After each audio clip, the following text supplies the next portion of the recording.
Up first this evening, a confrontation between a bus operator and municipal police in Spanish Town, St. Catherine caught on camera now calls for the cops to be armed.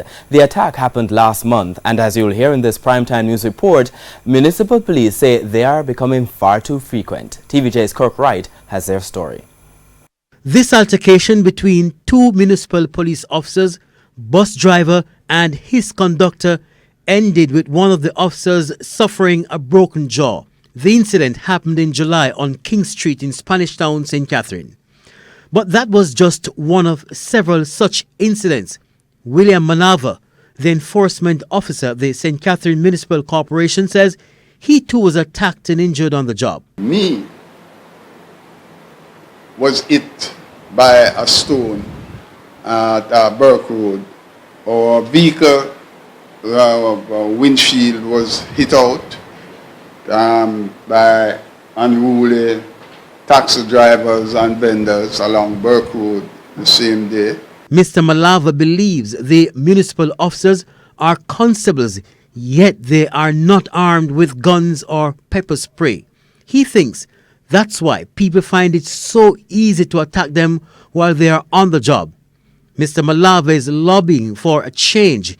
He wants at least some of his fellow municipal officers to be armed. What I would do is to make sure that that special person would be out with the team or in a position where he or she can respond very quickly.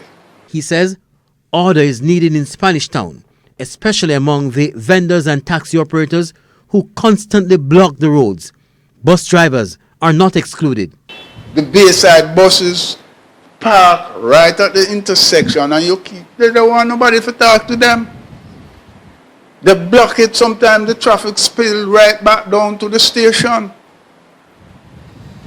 Nobody used to talk to them, they just allow to themselves, and we cannot afford for this to happen. Mr. Malava says Burke Road, Munimara Square, Beckford Street, Cumberland Road, Wellington Street and Adelaide Street are some of the areas in Spanish Town with the most challenges.